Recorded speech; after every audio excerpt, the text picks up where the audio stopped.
Si on me demandait un jour quel est le phénomène le plus important du XXe siècle, je répondrais la disparition de l'agriculture. Nous ne sommes plus qu'un pourcentage infime d'agriculteurs et là aussi, l'humanité décolle. Elle était sur le sol, elle avait les pieds sur terre et même sous terre, elle labourait la terre et tout d'un coup elle devient industrielle, puis elle devient plus industrielle, elle devient employée de bureau. C'est-à-dire elle s'occupe de papier, de langage, de code, de signes. Elle s'occupe de machines à écrire et tout d'un coup elle décolle du matériel vers le langage. Vous voyez, elle décolle de la terre vers le ciel, elle décolle du matériel vers le langage. Il y a une sorte de décollage qui est peut-être l'image la plus précise qu'on puisse donner de l'histoire actuellement de l'humanité occidentale développée. Cette espèce de décollage tel qu'à un moment nous allons nous reconnaître comme image privilégiée dans l'astronaute qui, hors la Terre, la regarde en entier.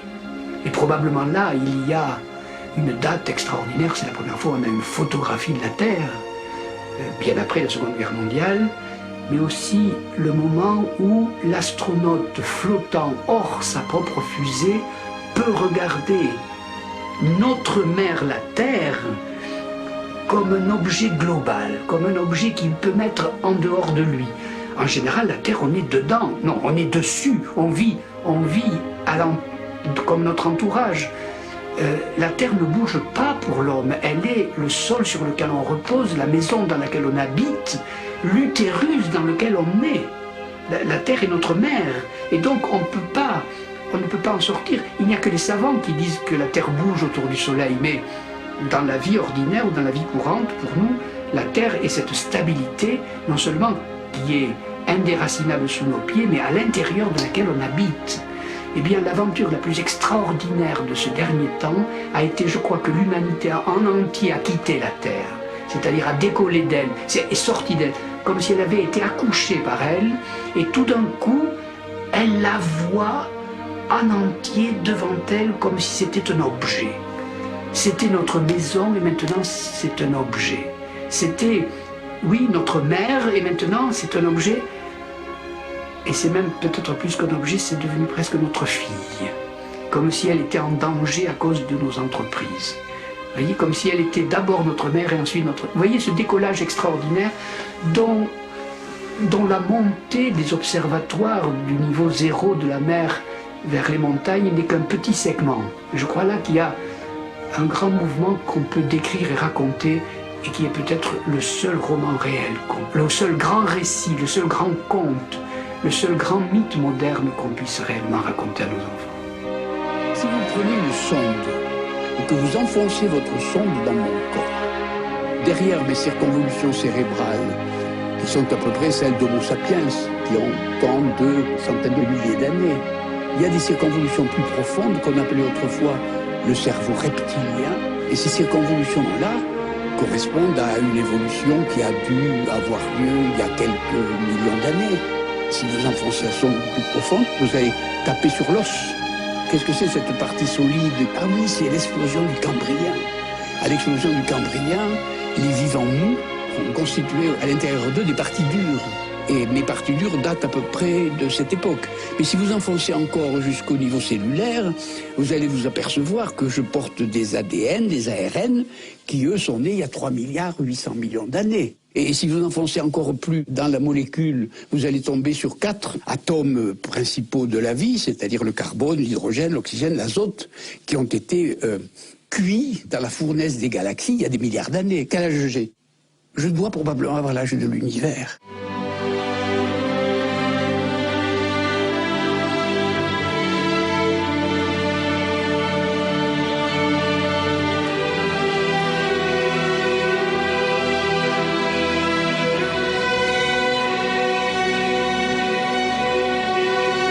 Où sommes-nous dans l'univers?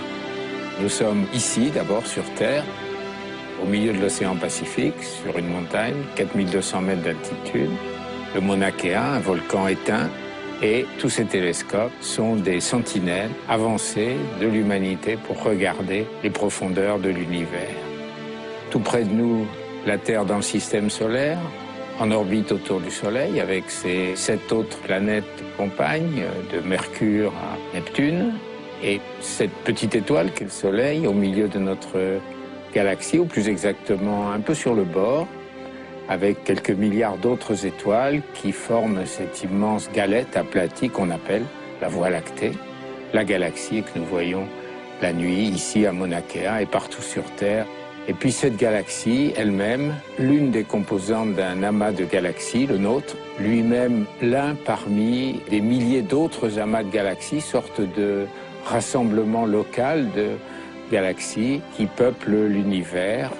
Pour observer ces objets très lointains, nous utilisons la lumière qu'ils ont émise, mais la lumière met du temps à voyager, 300 000 km par seconde.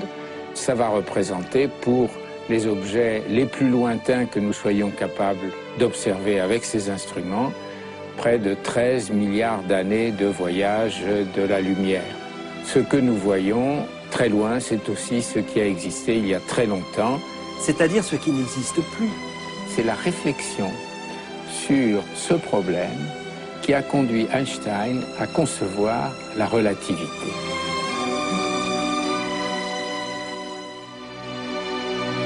Qu'est-ce que la lumière? La lumière est un moyen d'échange d'énergie et d'information entre des particules de matière.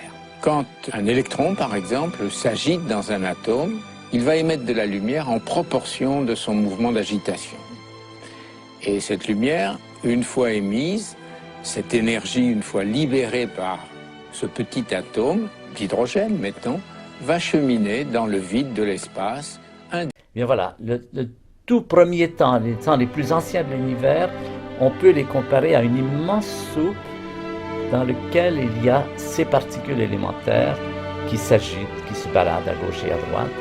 Et j'aime souvent faire la comparaison avec le langage écrit. Ces particules élémentaires sont un peu l'équivalent des lettres par rapport au langage écrit. Les lettres sont comme les particules élémentaires du langage.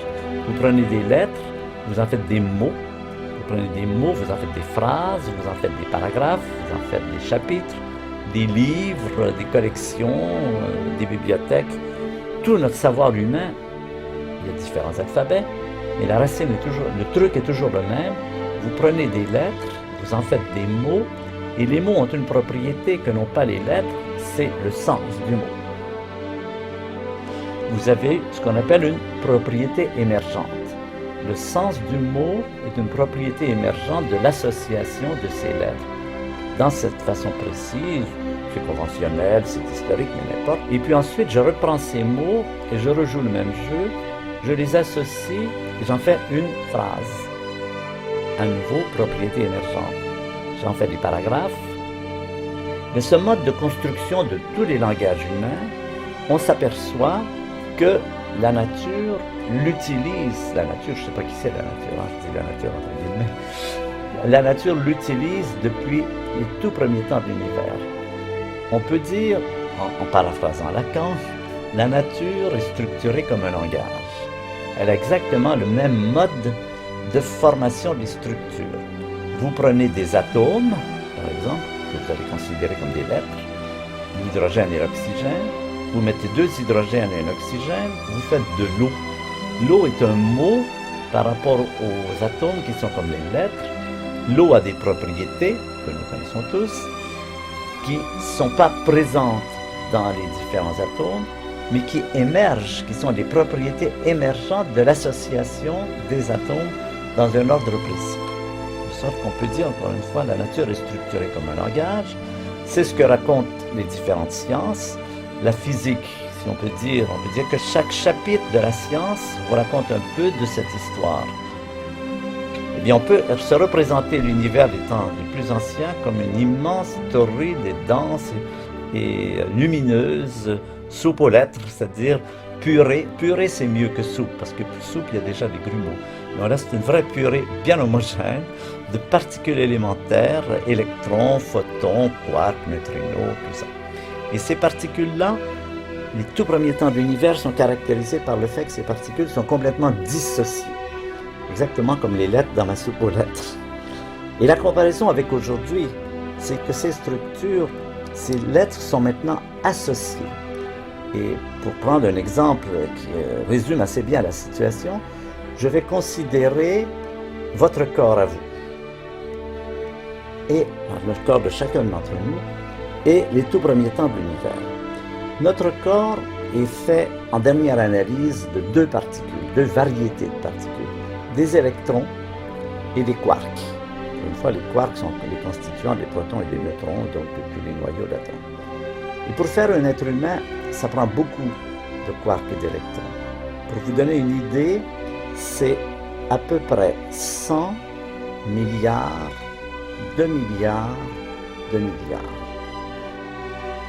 La différence, c'est qu'entre ce moment ancien et aujourd'hui, se sont passés une quantité d'événements dont nous avons parlé, par lesquels, par une structuration qui ressemble à l'alphabet, lettres, mots, phrases, ces quarks, ces électrons se sont associés d'abord en atomes, en molécules, ensuite en cellules vivantes et ensuite en organismes primitifs, les premiers vivants qui apparaissent sur la Terre, et puis toute l'évolution de la vie qui nous fait passer des mollusques jusqu'aux poissons, jusqu'aux amphibiens, aux reptiles, aux mammifères, aux singes, aux hominiens, toute cette structuration, et finalement à chacun d'entre nous. Chacun d'entre nous, constitué de toutes ces particules, on peut nous représenter, mais c'est une bien pauvre image, comme une gigantesque horloge dans laquelle chaque atome joue un rôle précis, comme les rouages d'une horloge. Et la différence, c'est qu'alors que ces particules étaient complètement dissociées, maintenant elles sont associées dans une structure absolument admirable qui est capable de faire les plus grandes prouesses qui ont été faites dans l'univers. La plus grande prouesse qui a jamais été faite dans l'univers, et c'est assez récent, c'est pas de gagner des médailles d'or aux Jeux olympiques, c'est simplement quand vous fermez les yeux et que vous dites « j'existe ». Quand vous prenez conscience de votre existence, il faut que, pour que cela se passe, 100 milliards de milliards de milliards de quarks et d'électrons s'associent à une action globale, cette action globale étant simplement « j'existe ». Si vous regardez autour de vous, vous dites « le monde existe autour de moi ». Si vous décidez de vous lever, vous donnez l'ordre à 100 milliards de milliards de milliards de quarks et d'électrons de se lever, aucun ne proteste, vous partez comme ça sans problème. C'est ça l'histoire extraordinaire de l'univers. C'est comment on est passé de cet état complètement chaotique dans lequel toutes ces particules étaient dissociées jusqu'à l'état extrêmement intégré que l'on retrouve pas seulement chez les êtres humains, il ne faut pas être chauvin. Votre chat, s'il pouvait parler, pourrait dire la même chose. Moi aussi, je suis constitué de toutes ces particules, et moi aussi, j'ai eu besoin de cette histoire qui s'est étendue pendant 15 milliards d'années pour en arriver jusqu'à moi. C'est ce qu'on appelle en résumé la croissance de la complexité. On peut dire que l'histoire de l'univers, c'est l'histoire de la croissance de la complexité. C'est-à-dire de l'histoire de comment ces innombrables particules ont pu, au cours des âges, en faisant intervenir des phénomènes, par exemple les atomes qui nous constituent, le carbone, l'azote, l'oxygène, qui sont les éléments fondamentaux du corps humain, ces atomes n'existaient pas au tout premier temps de l'univers. Ils ont été formés à l'intérieur des étoiles, à l'intérieur en particulier des géantes rouges, les étoiles géantes rouges qu'on voit très bien dans le ciel, Aldébaran, Antares, Betelgeuse, ce sont des étoiles à la fin de leur vie, qui sont en train de fabriquer du carbone, de l'azote et de l'oxygène. Grâce au fait qu'au centre des étoiles, il fait très chaud, dans ces étoiles-là, il fait 100 millions de degrés, plusieurs centaines de millions de degrés, et à ces températures, il y a des réactions nucléaires qui font ces atomes de carbone, d'azote et d'oxygène. Et ces étoiles, donc, pendant toute leur vie, font ces éléments. À la fin de leur vie, elles se dispersent, soit dans une gigantesque explosion, soit dans une dispersion plus lente. Ces atomes ensuite se diluent dans l'espace et sont repris en charge par d'autres étoiles qui se forment, et en particulier, quand le Soleil s'est formé, il contenait déjà dans le nuage qui l'a formé, le nuage protosolaire, il y avait déjà des atomes qui avaient été fabriqués par des étoiles plus anciennes. Et ces atomes ont été incorporés dans le Soleil ou dans les planètes, sont en particulier sur la Terre, parce que ça nous intéresse particulièrement. Ça a formé ce qu'on appelle la biosphère, la vie s'est développée, ce qui a comme résultat total que quand vous touchez vos doigts, vous touchez à des poussières d'étoiles.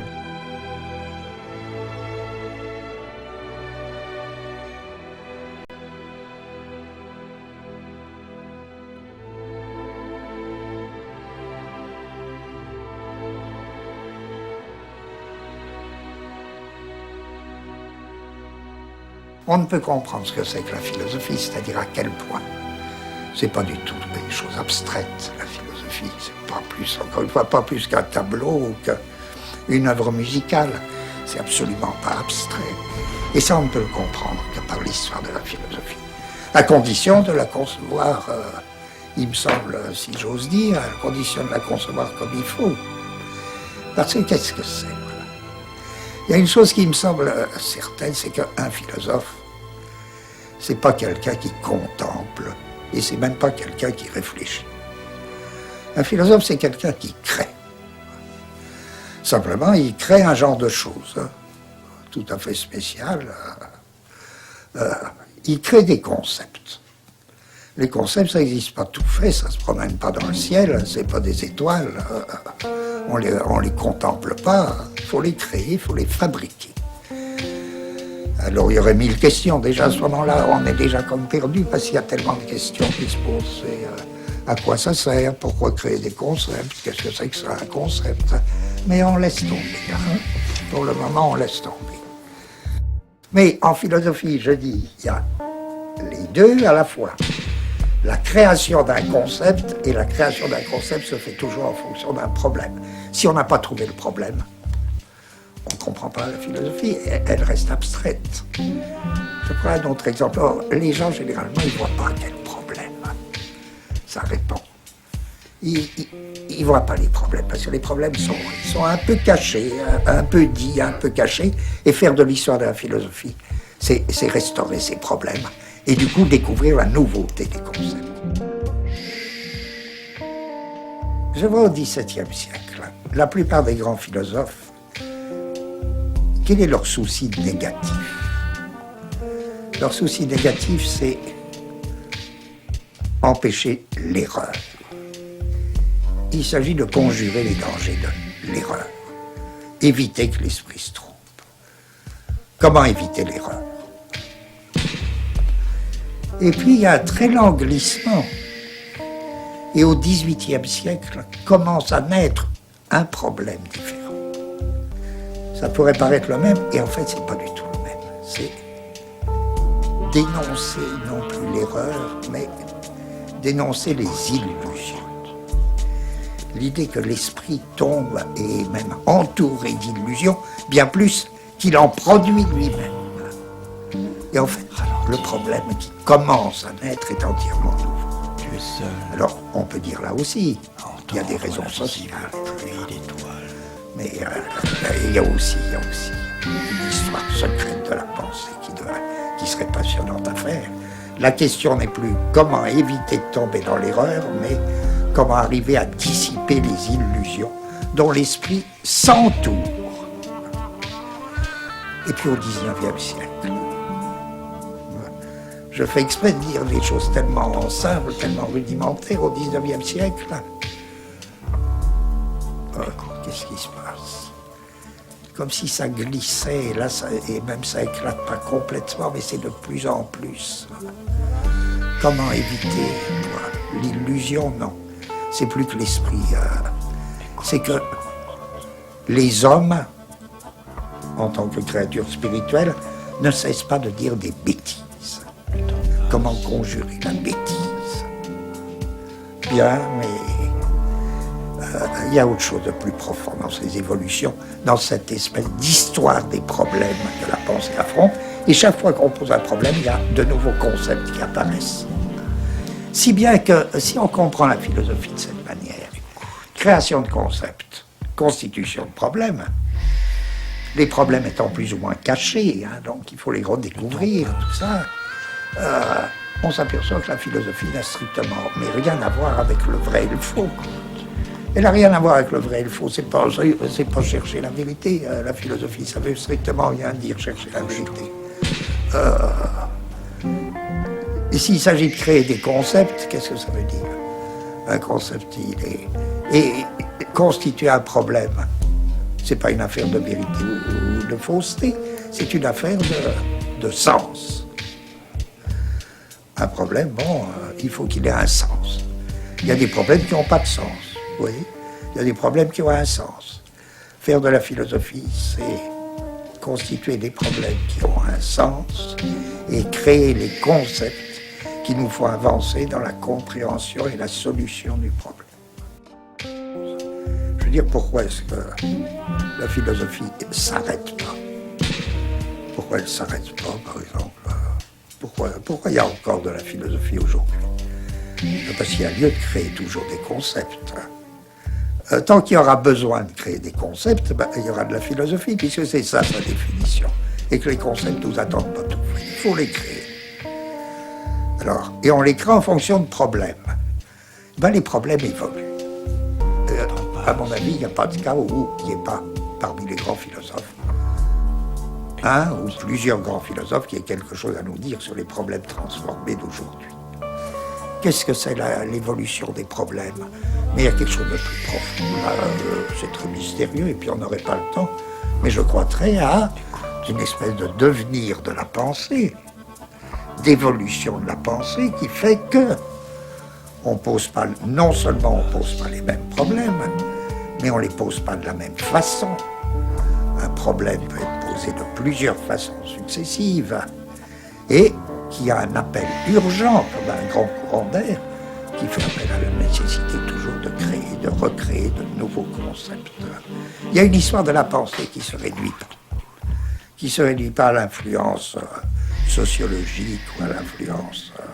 Il y a tout un devenir de la pensée, ça, qui est une chose très mystérieuse qu'il faudrait arriver à définir, et qui fait que peut-être on ne pense pas aujourd'hui de la même manière que il y a 100 ans, on ne pense pas aujourd'hui. J'entends des processus de pensée, des ellipses de pensée. La pensée, elle a son histoire. Il y a une histoire de la pensée pure. Alors, faire de la philosophie, pour moi, c'est exactement ça. Elle n'a jamais eu qu'une fonction, à mon avis, la philosophie. Elle n'a aucun besoin d'être dépassée, puisqu'elle a sa fonction.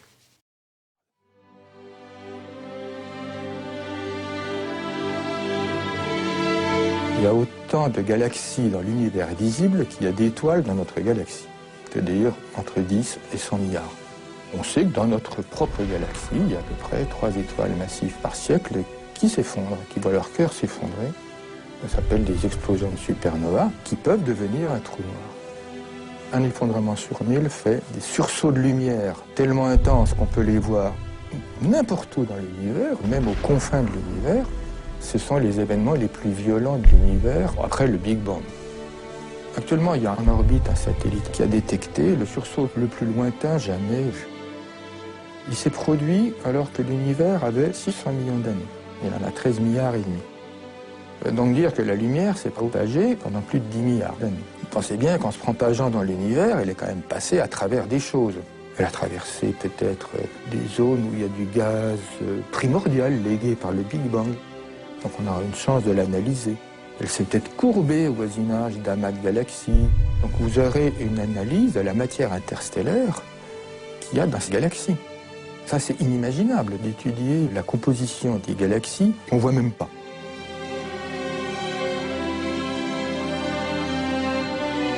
Quand un sursaut gamma se produit, il produit dans le domaine des rayonnements visibles, les rayonnements perceptibles à notre œil. Pendant quelques temps, quelques secondes, 20 secondes, ils sont aussi lumineux que toutes les étoiles de l'univers réunies. Donc ça dépasse l'imagination. Il y a une puissance rayonnée fabuleuse. Donc déjà, comprendre cette machine, c'est comprendre en gros la machine ultime de l'univers. On voit en moyenne un sursaut gamma par jour qui signe donc l'effondrement du cœur d'une étoile massive quelque part dans l'univers, mais n'importe où, en général très loin. Vous voulez dire qu'un sursaut gamma, c'est la signature d'un trou noir? C'est la signature d'un trou noir sur lequel tombe de la matière. Aussi loin qu'on remonte dans le passé de l'univers en observant justement des phénomènes les plus lointains possibles, on sait qu'il y a eu une première étoile, une première génération d'étoiles. Cette première génération d'étoiles, a sans doute fait le plus gros des éléments qui sont l'azote, l'oxygène, le carbone. Si vous disséquez un être humain, vous trouvez d'abord ça. C'est les étoiles qui ont fait tout ça, et non seulement elles l'ont fabriqué au sein de leur cœur, mais comme elles ont eu la bonne idée d'exploser, elles ont tout répandu. Un des objectifs d'étudier ces sursauts gamma, c'est qu'on va détecter les premières étoiles. Puisqu'un sursaut gamma trace la fin de l'évolution d'une étoile massive, comme on est capable non seulement de détecter ces événements, mais de dire à quelle distance ils sont, ou plutôt à quel âge ils se sont produits dans le passé de l'univers, il y a un moment où on n'en verra plus.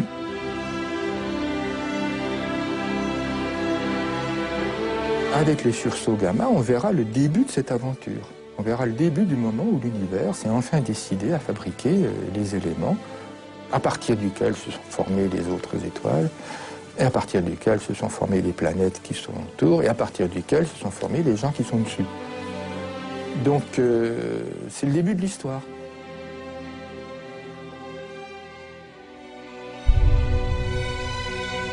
La Terre est bombardée en permanence de particules, par exemple, qui vous traversent en ce moment. Vous êtes traversé à raison d'une particule par centimètre carré et par minute, qui s'appelle des muons. On ne va pas rentrer dans les détails, mais sachez que ces muons sont produits par l'interaction, par la collision dans la très haute atmosphère de protons ultra rapides. Et ces protons ultra rapides, quand ils cognent la haute atmosphère, ils font des bouffées de muons qui, eux, nous traversent gentiment. Incidemment, c'est des rayonnements ionisants dangereux. Donc plus on monte, plus on est ionisé. Ces rayonnements ionisants contribuent pour à peu près 50% de l'ionisation naturelle. Le reste, c'est la radioactivité des roches. Donc c'est sans doute ces rayonnements ionisants qui viennent du ciel, ils sont en partie responsables de l'évolution des espèces, qui font que des petites algues bleues de l'océan primitif, on est arrivé à fabriquer des individus. Alors pour le détecter, on a fait des instruments formidables, notamment dans la Pampa argentine, il y a un instrument qui s'appelle Auger, qui détecte ces particules ultra-énergétiques. Eh bien, il y a de fortes chances que ce soit des sursauts gamma qui les fabriquent.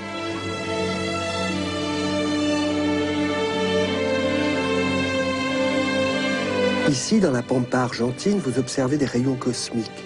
Qu'est-ce que c'est qu'un rayon cosmique? Les rayons cosmiques sont des particules qui sont émises quelque part dans le cosmos, pour certaines très proches de nous, dans le Soleil, mais en fait, pour la plupart, elles viennent soit de la galaxie, soit de galaxies étrangères à la nôtre. C'est de la lumière ou de la matière? On peut parler de rayons cosmiques pour les photons de très hautes énergies, on appelle ça des rayons gamma. Là, c'est de la lumière, mais pas visible, mais ce sont des photons, donc de la lumière.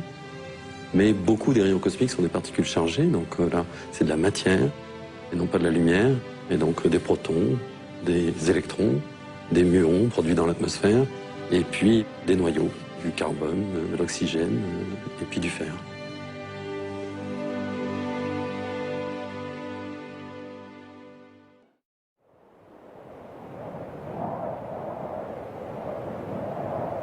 On peut voir une même étoile sous des aspects différents, dans des longueurs d'onde différentes. Est-ce que dans chaque domaine de longueur d'onde, on voit d'autres choses aussi, d'autres étoiles? Oui, bien sûr, le ciel est éminemment variable en fonction du regard qu'on porte sur lui. Si vous connaissez le ciel nocturne, les étoiles, les constellations, c'est une chose. Vous observez le même ciel avec un détecteur à rayons X ou un détecteur gamma, vous avez d'autres étoiles qui vont parsemer le ciel, mais pas du tout au même endroit, et pas du tout les mêmes. Et ça ouvre cette nouvelle dimension qu'a l'astronomie finalement en ce moment. Ça, c'est une chose qui est passionnante pour les astronomes, c'est qu'ils vivent une révolution encore plus grande que la révolution de Galilée. Parce que Galilée, il n'a fait que... c'était déjà pas mal, il a fait franchir un saut énorme, il a décuplé le pouvoir de l'œil, mais c'est resté l'œil. Tandis qu'à notre époque, depuis 1930, depuis le début de la radioastronomie, on vit maintenant l'apparition d'une dimension qui est l'exploration de tous les rayonnements. Et ça, c'est beaucoup plus révolutionnaire que de voir des objets plus en détail ou de voir des objets plus lointains. Si on faisait une carte du ciel dans chaque domaine de longueur d'onde et qu'on les mélangeait, le ciel ne serait plus du tout noir, il serait peuplé d'étoiles? Noir, je pense qu'il n'a jamais été noir, le ciel. Il est noir parce que notre œil, la nuit, n'est pas capable de voir toute la masse de rayonnement qu'on reçoit. Mais si vous avez par exemple un œil gamma, vous aurez un ciel brillant. Parce que non seulement on sait qu'il y a des objets, des astres qui nous envoient du rayonnement, mais il y a aussi un rayonnement diffus dans tout l'univers. Et si vous avez un œil radio, vous verrez ce fameux rayonnement fossile de l'explosion originale de l'univers, ce rayonnement à 3 degrés, qui lui baigne tout l'univers. Donc dans ce domaine-là, si vous avez un œil sensible à la lumière émise par le 3 degré K qui se situe dans le domaine radio, vous verrez le ciel tout brillant. Et vous serez dominé par une brillance totale. Seul à entendre l'invisible pluie d'étoiles.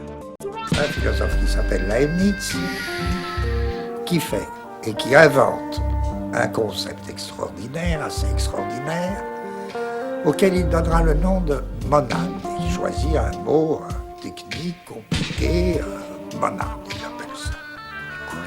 Et en effet, dans les concepts, il y a toujours quelque chose d'un peu fou, quoi, cette mère qui ne serait que mère, bon, dans l'autre cas, l'idée pure, tout ça, et il y a quelque chose d'un peu fou. Voilà. Eh bien, la monade leibnizienne, ça désigne un sujet, quelqu'un, toi ou moi, en tant qu'il exprime la totalité du monde. Et que, exprimant la totalité du monde, il n'exprime clairement qu'une petite région du monde. Voilà ce qu'il appelle une monade. Alors là aussi, c'est un concept, il le crée. Ce concept n'existe pas avant lui. On dit, mais pourquoi? Pourquoi il le crée? Très joli ça, mais pourquoi faire ça? Pourquoi dire ça plutôt qu'autre chose? Il faut trouver le problème. Et c'est pas qu'il le cache, le problème. Mais c'est que si on le cherche pas un peu, on le trouvera pas. Et c'est ça le charme de lire de la philosophie. C'est autant le charme, mais c'est aussi amusant que lire encore une fois des romans ou que regarder des tableaux. C'est prodigieux. Qu'est-ce qu'on s'aperçoit de quoi si on le lit? En effet, il n'a pas créé le concept de monade pour le plaisir, quoi, pour son plaisir. Mais pour d'autres raisons, il pose un problème qui est quoi? À savoir que tout dans le monde n'existe que plié. Il vit le monde comme un ensemble de choses qui sont pliées les unes dans les autres. Pourquoi vit-il le monde de cette manière? Qu'est-ce qui se passe? Et tout est pli de pli. On n'arrive jamais à quelque chose de déplié complètement. Et la matière est faite de replis sur elle-même, et les choses de l'esprit, les perceptions, les sentiments sont pliés dans l'âme. C'est précisément parce que les perceptions, les sentiments, les idées sont pliés dans une âme qu'il construit ce concept d'une âme qui exprime le monde entier, c'est-à-dire dans lequel le monde entier se trouve plié. Les gens parlent, mais on ne sait jamais à quel problème eux-mêmes. Non seulement ils ne créent pas de concept, ils émettent des opinions, mais en plus, on ne sait jamais de quel problème ils parlent.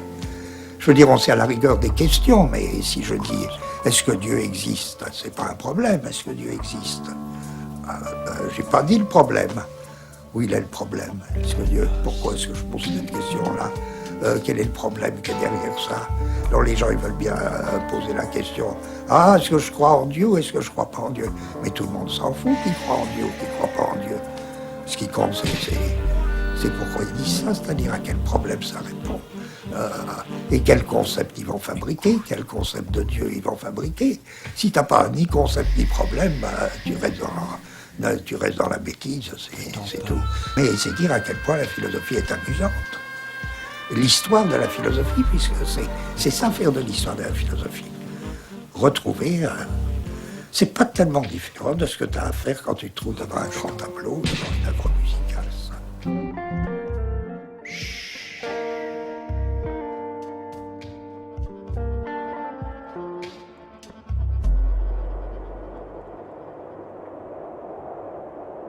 Il n'y a pas besoin d'être philosophe pour lire de la philosophie.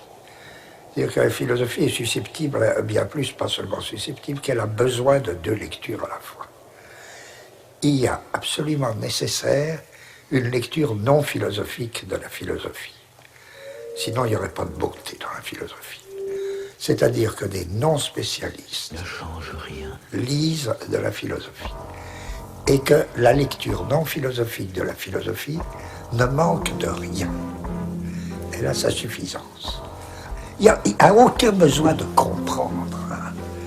Comprendre, c'est un certain niveau de lecture. Mais c'est un peu comme si tu me disais, pour apprécier par exemple Gauguin ou un grand tableau, faut quand même s'y connaître. Évidemment, il faut s'y connaître, c'est mieux. Mais qu'il y ait également des émotions extrêmement authentiques, extrêmement pures, extrêmement violentes, dans une ignorance totale de la peinture. C'est évident que quelqu'un peut recevoir, mais comme un véritable coup de tonnerre, un tableau, et ne pas savoir, mais rien sur le tableau même, rien. Quelqu'un peut être alors extraordinairement ému par la musique ou par telle œuvre musicale sans savoir un mot. Et je sais bien qu'il vaudrait mieux, et que c'est encore mieux, avoir une perception compétente. Mais je dis que toute chose qui compte dans le monde est susceptible d'une double, dans le domaine de l'esprit, est susceptible d'une double lecture.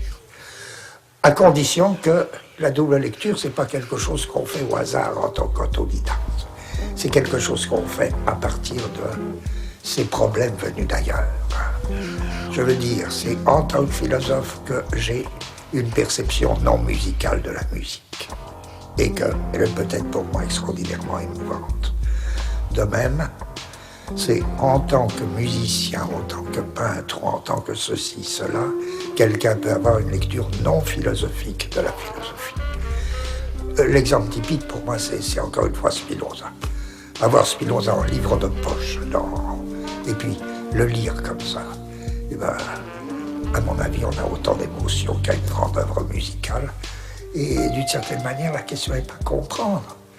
Moi, dans mes cours, je suis sûr que les cours que j'ai faits, mais c'était tellement évident que les gens, ils comprenaient tantôt et tantôt ils comprenaient pas. Et on est tous comme ça dans un livre, tantôt on comprend, tantôt on comprend pas.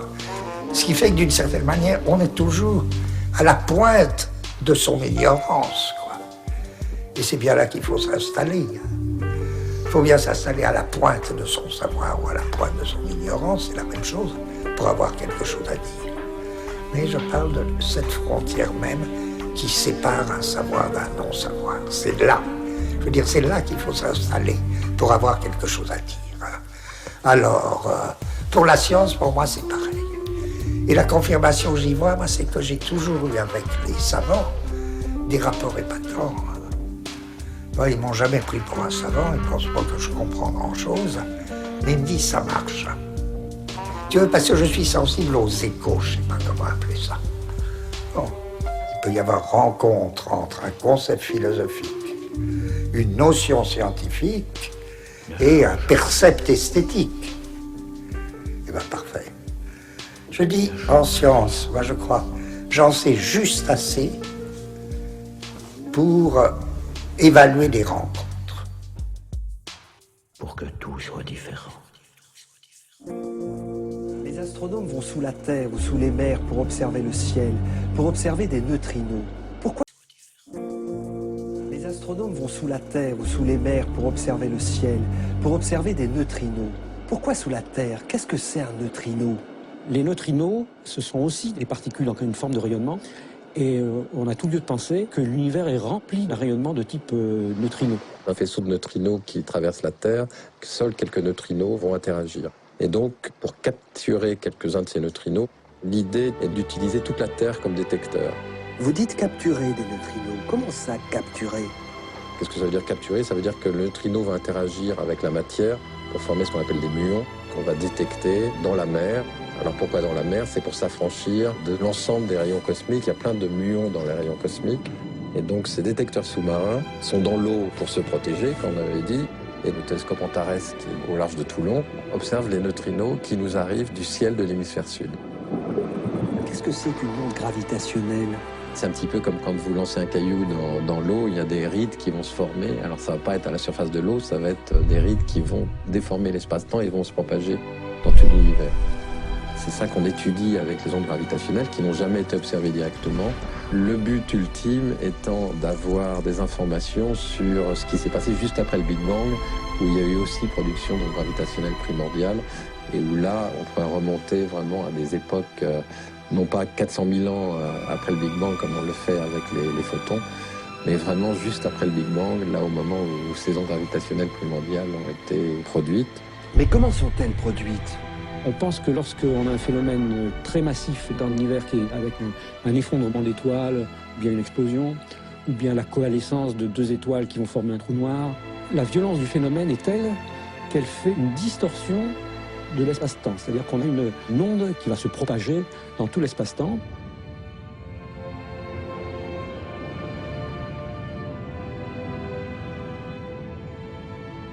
Qu'est-ce qu'on veut comprendre? C'est ce phénomène de distorsion de l'espace-temps. C'est quand même pas banal de dire que l'espace et le temps, c'est pas quelque chose qui est un décor planté toujours en dehors de nous, mais qu'en fait, il interagit, ce décor, avec la matière qui est dedans. Donc, c'est pas simplement l'espace-temps, c'est la matière-espace-temps qui font un ensemble, qui dialoguent l'un avec l'autre. La matière distord l'espace et le temps.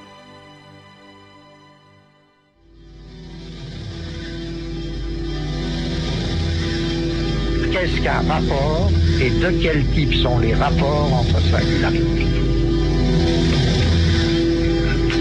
Et la dernière fois, j'ai avancé une hypothèse à partir de l'idée suivante. C'est qu'une notion aussi bizarre que celle que Leibniz instaure en nous disant: si vous prenez un ensemble de possibles, ils ne sont pas forcément compossibles. Donc la relation de compossibilité et d'incompossibilité serait ce type de relation entre singularités.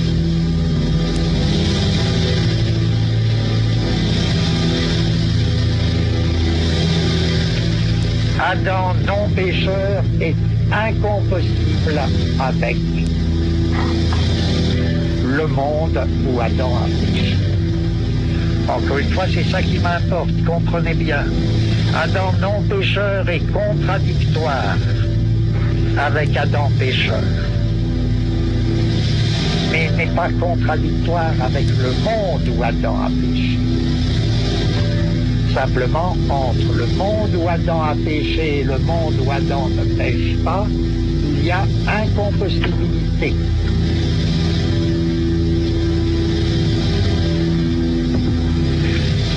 Donc, la situation de Dieu quand il crée le monde est très bizarre, vous voyez. Et ça fait partie des idées les plus célèbres de Leibniz. La situation de Dieu quand il crée le monde, c'est que Dieu se trouve dans la situation où il choisit entre une infinité de mondes possibles. Il choisit entre une infinité de mondes également possibles, mais qui ne sont pas compossibles les uns avec les autres.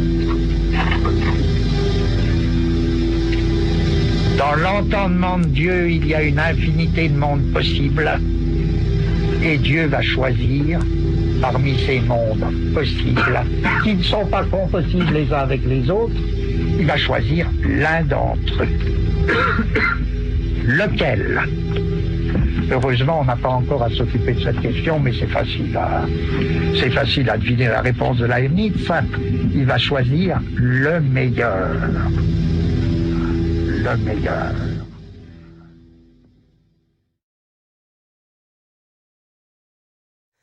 L'idée au sens où on l'emploie, ça traverse toutes les activités créatrices. Créer, c'est avoir une idée. Avoir une idée, c'est dans tous les domaines. D'ailleurs, je ne vois pas de domaine où il n'y a pas lieu d'avoir des idées. Mais c'est rare, c'est quand même une fête, avoir une idée. Ça n'arrive pas tous les jours. Alors, je dirais, un peintre, il n'a pas moins d'idées qu'un philosophe.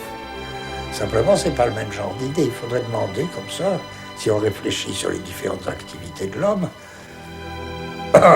sous quelle forme se présente l'idée dans tel cas. L'idée en philosophie se présente sous forme de concept et il y a création de concepts. Il n'y a pas découverte de concepts. On ne découvre pas des concepts, on les crée.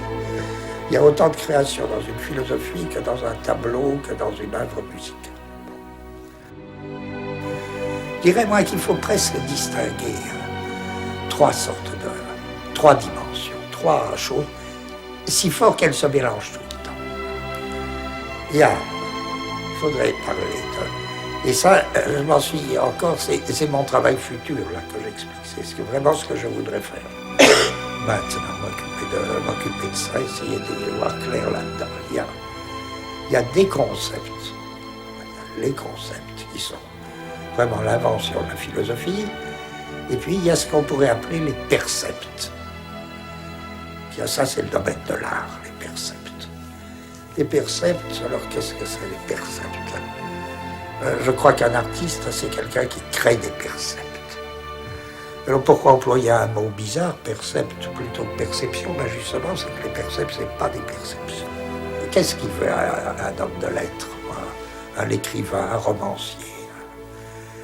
Ben, je crois qu'il veut arriver à construire des ensembles de perceptions, de sensations qui survivent à ceux qui les éprouvent. Et que c'est ça un percept. Un percept, c'est un ensemble de perceptions et de sensations qui survit à ceux qui les éprouvent. Quelqu'un sort le matin et il sent un air frais, lui arrive une odeur de n'importe quoi, de pain grillé, mettons. Il y a un complexe de sensations. Un oiseau passe dans le ciel, il y a un complexe de sensations. Qu'est-ce que ça devient quand est mort celui qui l'éprouve? Ou quand il fait autre chose? Qu'est-ce que ça devient? C'est bête, ça me paraît un peu la question de l'art. L'art donne une réponse à ça. Donner une durée ou une éternité à ce complexe de sensations qui n'est plus saisi comme étant éprouvé par quelqu'un. Et qu'est-ce que fait un peintre? Ben, je crois qu'il ne fait pas que ça. Mais un peintre donne consistance à des percepts. Il arrache aux perceptions des percepts. Malraux développe un beau concept philosophique. Malraux dit une chose très simple sur l'art, il dit c'est la seule chose qui résiste à la mort.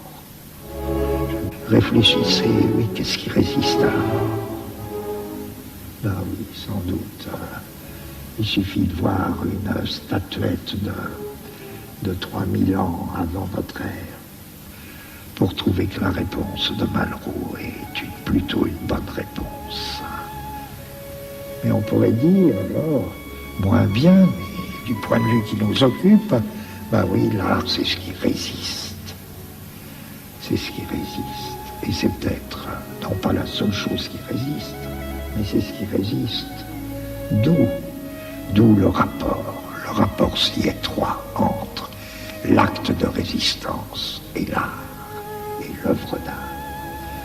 Tout acte de résistance n'est pas une œuvre d'art, bien que d'une certaine manière elle en soit.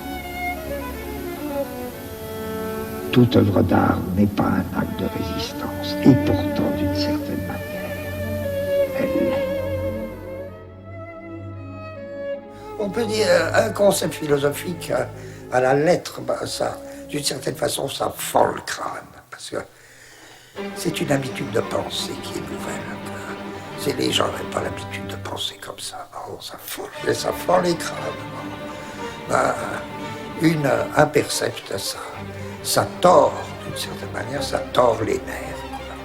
Et puis, il y aurait une troisième sorte de chose, je crois, très au lien entre toutes. C'est ce qu'il faudrait appeler les affects. Donc, bien sûr, il n'y a pas de percept sans affect, tout ça. Bon. Les affects, c'est pas quand j'essayais de définir le percept comme un ensemble de perceptions et de sensations devenues un peu indépendants de celui qui l'éprouve.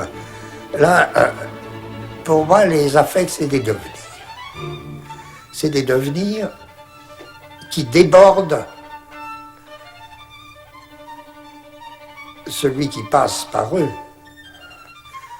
qui excède les forces de celui qui passe par eux. C'est ça un affect. Alors, je dirais presque, est-ce que la musique, elle ne serait pas la grande créatrice d'affect? Est-ce qu'elle ne nous entraînerait pas dans des puissances qui nous dépassent, qui nous... c'est possible, mais tout ce que je veux dire, c'est que de toute manière, les trois sont liés. Je veux dire, si tu prends un concept philosophique, simplement, c'est plus des questions d'accent. Si tu prends un concept philosophique, c'est vrai qu'un concept fait voir des choses. Spinoza, il fait voir. Nietzsche, il fait voir des choses. Et aussi, c'est des lanceurs d'affect fantastiques. Si bien qu'à ce moment-là, il faut vraiment parler, ça vient tout seul à l'esprit. Il y a une musique de ces philosophies-là. Alors, je crois, et inversement, on va vous dire, la musique, elle fait voir des choses très étranges. Ne serait-ce même parfois des couleurs, elle fait voir des couleurs qui n'existent pas en dehors d'elle, musique. Et les percepts aussi, tout ça, c'est très lié. Et je rêverais d'une espèce de circulation, les uns dans les autres, des concepts philosophiques, des percepts picturaux, des affects musicaux. Et c'est pas étonnant qu'il y ait des résonances, que s'il y a indépendance, c'est des travaux ce sont des travaux de genre complètement différents, mais qui ne cessent pas de se pénétrer. Ouais. Comme dit Spinoza spirituellement, si le triangle pouvait parler, il dirait que Dieu est éminemment triangulaire. Éminemment triangulaire, ça veut dire quoi? Là, il a en vue quelque chose, Spinoza, il dit pas ça pour rire, il s'adresse à des gens qui, évidemment, à cette époque, comprenaient très bien ce qu'il voulait dire. Spinoza et Nietzsche forment en philosophie peut-être la plus grande, je veux dire, libération de pensée, presque au sens d'un explosif. Oui, et peut-être les concepts, les concepts les plus insolites, parce que leurs problèmes sont des problèmes qui étaient un peu des problèmes maudits, oui, qu'on n'osait pas poser à l'époque de Spinoza, en tout cas certainement, mais même à l'époque de Nietzsche. Problèmes qu'on n'ose pas trop poser. C'est ce qu'on appelle des problèmes brûlants. C'est des voyants, ils ont vu quelque chose de trop grand pour eux, ils ne sont pas capables de tenir le coup, ça les brise. Ben, les philosophes et les littérateurs sont dans le même point. Il y a des choses qu'on arrive à voir et dont à la lettre, ben, d'une certaine manière, on ne revient pas. Qu'est-ce que c'est ces choses? Ça varie beaucoup pour les auteurs. Mais généralement, c'est précisément des percepts à la limite du soutenable. Ou des concepts à la limite du pensable. C'est ça qui fait. Alors, entre un concept, entre la création d'un grand personnage et la création d'un concept, moi je vois tellement de liens que c'est un peu une même entreprise. Penser, c'est quand même, pour moi, il me semble être à l'écoute de la vie. C'est vrai qu'on ne peut pas penser si on n'est pas déjà dans un domaine qui excède un peu vos forces, c'est-à-dire qui vous rend fragile. Pour moi, ce qu'il y aurait de commun, c'est que les deux activités, la grande littérature et la grande philosophie, témoignent pour la vie. C'est ce que j'appelais la puissance. Ils témoignent pour la vie. C'est même pour ça qu'ils n'ont pas beaucoup de santé. Mais pourquoi y a-t-il des littérateurs qui n'ont pas grande santé du type et c'est les mêmes, peut-être par qui passent, mais un flot de vie. C'est justement pour ça. Pour moi, la maladie n'est pas quelque chose, c'est pas une ennemie pour moi. Parce que ce n'est pas quelque chose qui donne le sentiment de la mort. C'est quelque chose qui aiguise le sentiment de la vie.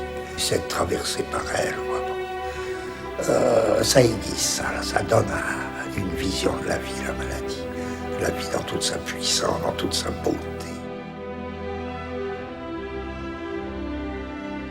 Quand on regarde cette histoire de l'univers et qu'on voit cette croissance de la complexité, On se dit, ça se lit comme une belle histoire.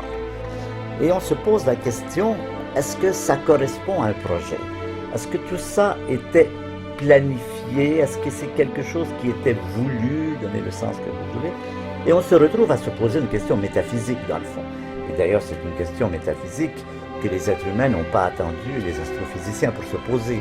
La question de savoir si la vie a un sens, s'il y a un organisme, s'il y a un au-delà, s'il y a une transcendance, c'est une question que l'humanité s'est posée depuis toujours et à laquelle elle a répondu de façon extrêmement diverse.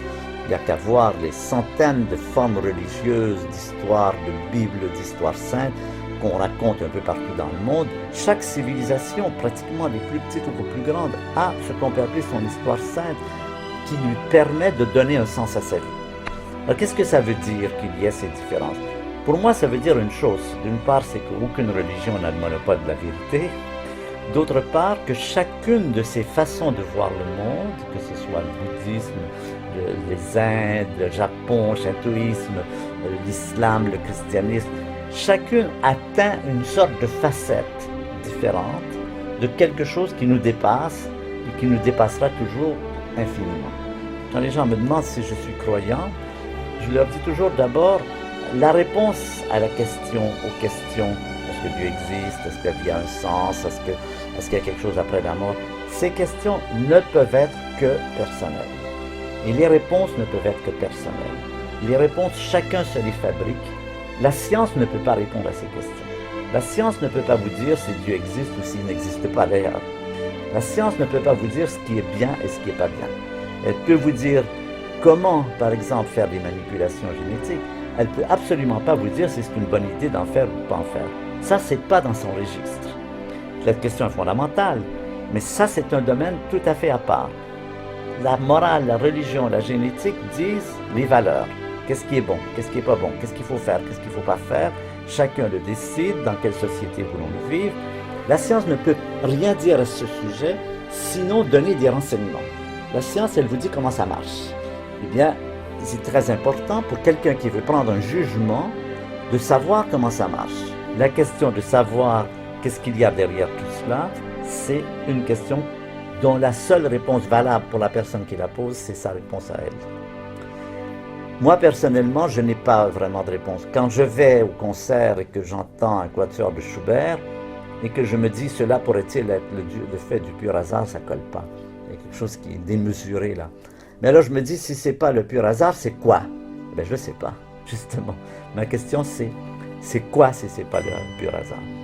Je dis, je pense que je suis croyant. Les gens me disent, êtes-vous croyant? Je dis, je pense que oui, mais je ne sais pas très bien en quoi. Je crois qu'aucune religion n'a le monopole de la vérité, ce qui a été le grand tort de l'Occident, et c'est à ce titre qu'on a fait des credos, qu'on a fait des guerres de religion, qu'on a fait des oppressions, des inquisitions, qu'on a pensé avoir atteint la vérité. Ça, c'est un mythe, et c'est un mythe dangereux. Ça n'est pas en créant des credos, ça n'est pas par les concepts que l'on peut atteindre à la profondeur des choses. Ça, c'est bien ce que les orientaux nous ont appris. C'est tout l'être, y compris les émotions, les sentiments, qui peut percevoir, qui peut se confronter à ce qu'il y a derrière la réalité.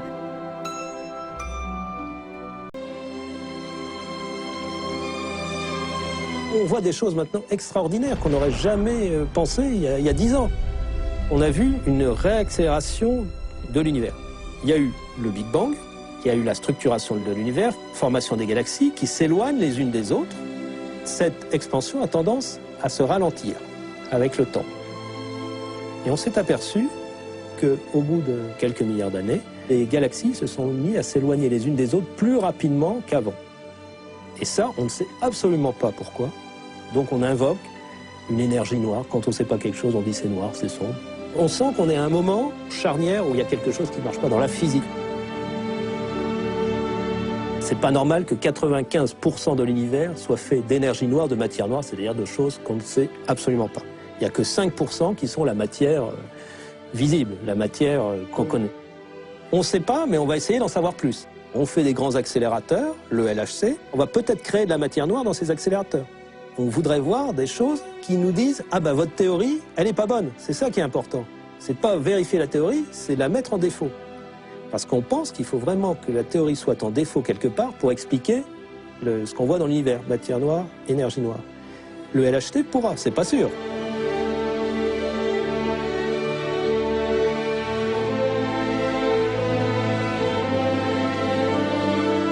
Qu'est-ce que vous faites au LHC? Vous cherchez une autre matière, de la matière noire? Dans notre recherche, le point qui est important est finalement d'aboutir à une compréhension qu'on imagine globale et totale de l'ensemble des mécanismes qui créent de la matière et qui gèrent ces interactions. La relation d'Einstein dit que l'énergie ou la matière sont deux volets qui se transforment l'un dans l'autre. Et donc, nous, ce que nous faisons, c'est d'accélérer des particules simples à une certaine énergie et faire en sorte que dans le vide, ces particules rentrent en collision avec toute l'énergie qu'on leur a fournie. Et donc, on crée à l'endroit de la collision une densité d'énergie très grande.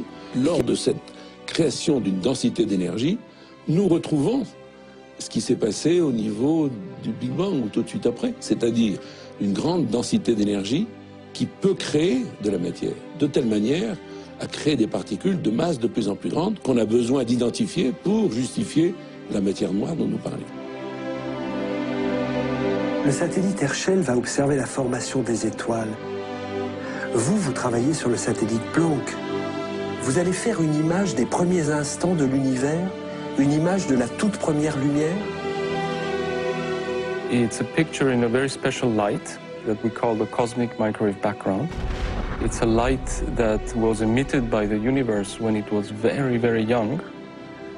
And therefore, when we take a picture of this light, we are essentially looking back to the very beginning of the universe. There's a lot of things we can do with this picture. Primarily, we're going to try to essentially determine the properties at that time, the physical properties. For example, what kind of particles there were at the time. What was the distribution of matter? Of course, it was not completely homogeneous, so we're going to map that out. And what is the relation between matter and energy and light? By doing that, we are going to find out, what were the basic characteristics of the universe at that time. That we think we might be able to do is to try to find out the traces of inflation. Qu'est-ce que c'est l'inflation? Inflation is a phenomenon that is supposed to have happened at the beginning of the universe. That in fact caused it to happen. Yeah? And it is essentially a theoretical idea, but that fits many observations very well. And we would like to confirm that it happened. And there is a very specific prediction related to inflation that says it will leave a very special mark on this light, on this cosmic microwave background. It's very faint, it's difficult to see, and therefore the previous observatories have not been able to find it so far. We know today we have essentially three large constituents in the universe. There's normal matter, dark matter, and dark energy. And these three interact in some ways, and they leave their own imprint in the cosmic microwave background. So by measuring this cosmic microwave background, we can certainly look back and determine how much of each there was. And we hope that with Planck we are able to find that.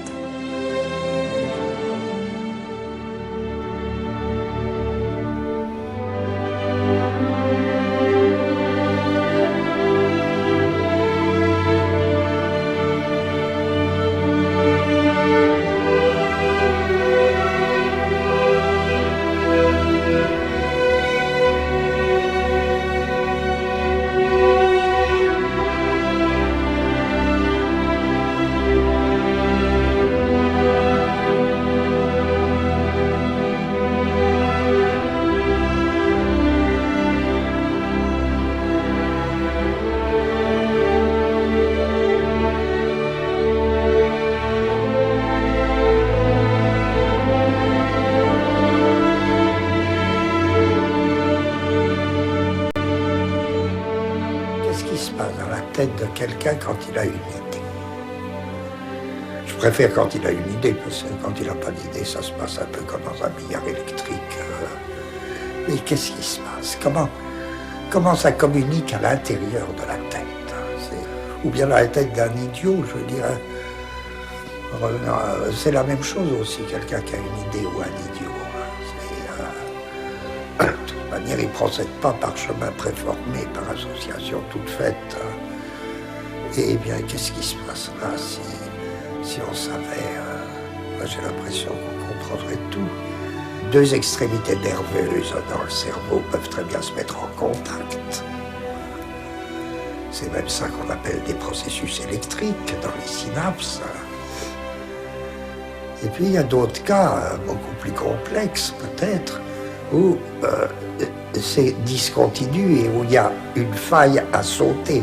Et moi j'ai l'impression que le cerveau il est plein de fentes et que ça saute, et que ça saute dans un régime probabiliste, qu'il y a des rapports de probabilité entre deux enchaînements.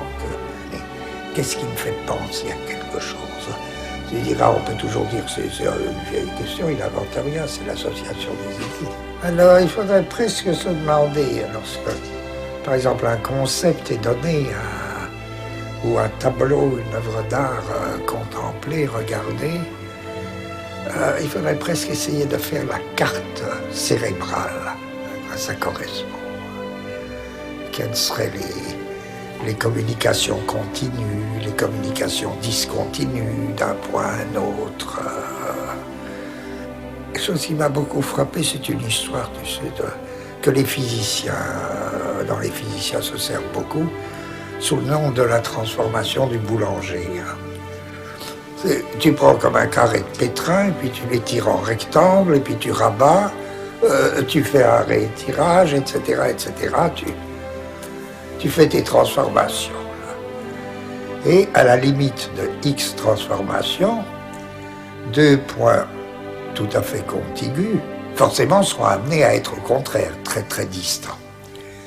Et il n'y a pas de point distant qui, à la suite de X transformations, ne se trouveront des points contigus.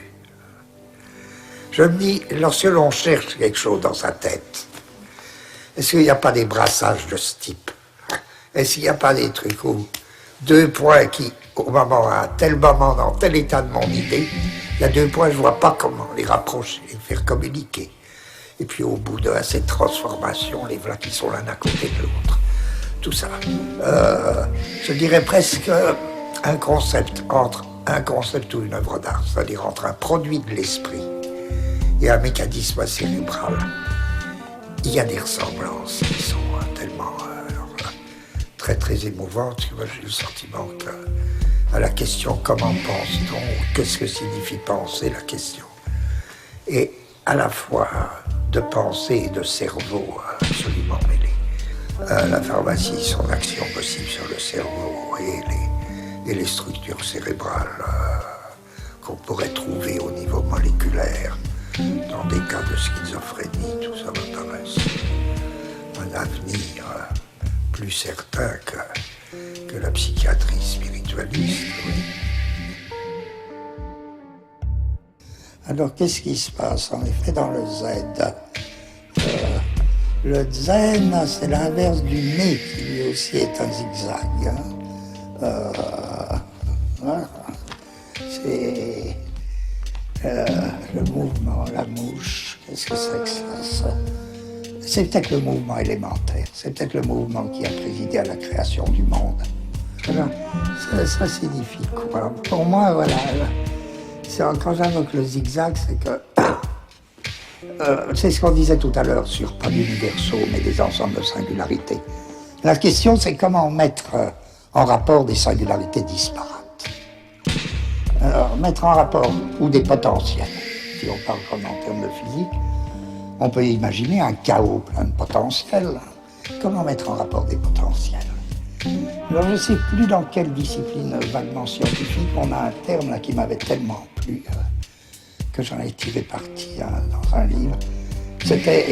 Ils expliquaient qu'entre deux potentiels se passait un phénomène qu'ils définissaient par l'idée d'un sombre précurseur. Le précurseur sombre, c'est ce qui mettait en rapport des potentiels différents. Et une fois qu'il y avait le trajet du sombre précurseur, les deux potentiels étaient comme en état de réaction l'un, et entre les deux fulgurait l'événement visible, l'éclair. Il y avait le précurseur sombre, et puis l'éclair qui... C'est comme ça que le monde naît, quoi.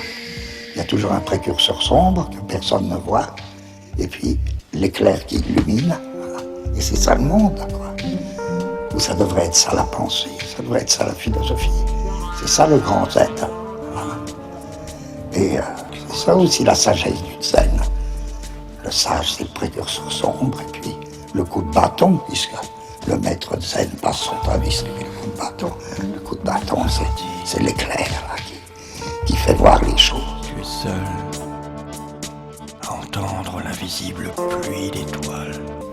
Une idée, c'est tantôt une idée en peinture, tantôt une idée en roman, tantôt une idée en philosophie, tantôt une idée en science.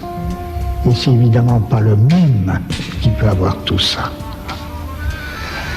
Si vous voulez, les idées, il faut les traiter comme des espèces de potentiels. Les idées, ce sont des potentiels, mais des potentiels déjà engagés dans tel ou tel mode d'expression. L'idée que... Pluie d'étoiles. Une idée, c'est tantôt une idée en peinture, tantôt une idée en roman, tantôt une idée en philosophie, tantôt une idée en science. Et c'est évidemment pas le même qui peut avoir tout ça. Si vous voulez, les idées, il faut les traiter comme des espèces de potentiels. Les idées, ce sont des potentiels, mais des potentiels déjà engagés dans tel ou tel mode d'expression. L'idée que les mathématiciens auraient besoin de la philosophie pour réfléchir sur les mathématiques est une idée comique. Si la philosophie devait réfléchir sur quelque chose, mais elle n'aurait aucune raison d'exister. Si la philosophie existe, c'est qu'elle a son propre contenu. Si nous demandons qu'est-ce que le contenu de la philosophie, il est tout simple.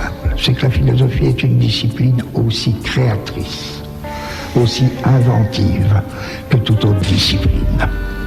La philosophie est une discipline qui consiste à créer ou à inventer des concepts. Et les concepts, ça n'existe pas tout fait. Et les concepts, ça n'existe pas dans une espèce de ciel où ils attendraient qu'un philosophe les saisisse. Les concepts, il faut les fabriquer.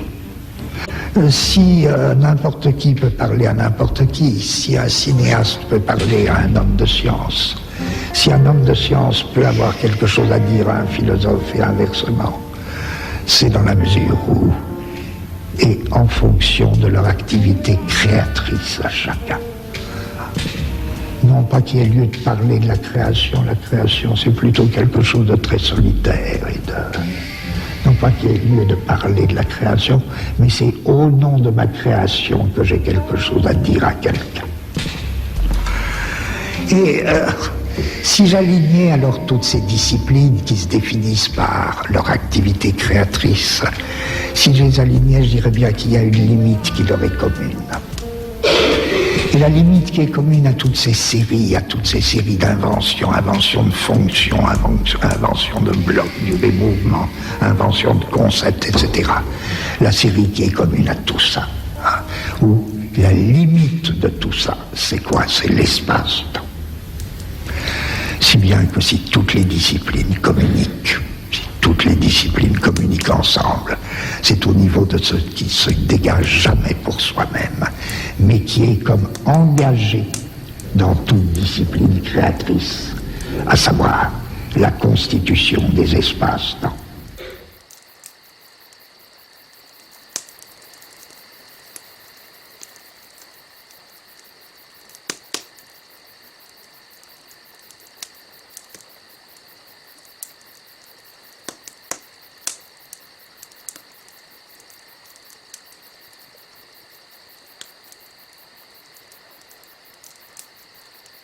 C'est en même temps là que la ligne de fuite risque de tourner, en ligne de mort.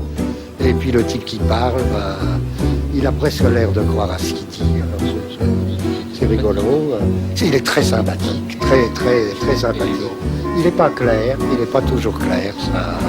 Une des phrases les plus belles, je trouve, que je préfère dans Beckett, c'est un texte un personnage de Beckett qui dit « Oh, mais je le dirais s'ils y tiennent. S'ils y tiennent. S'ils y tiennent, mais je sais très bien le dire, comme tout le monde. Seulement voilà, je mets rien là-dessous. »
شريت أخلق أصدقائي هنا شريت أنا مغاري سادة وغنان أمدرو يا مزاق أغلينا لي سودان هورنا يمون إلاني متيان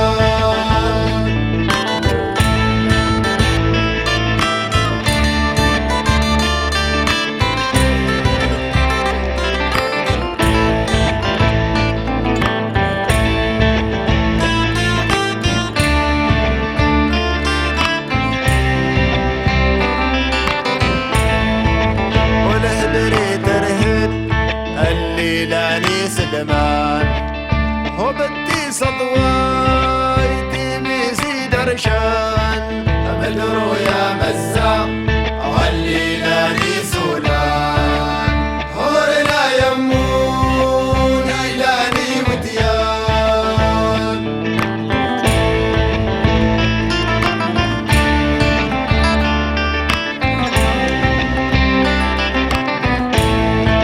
أمدرو يا مزاق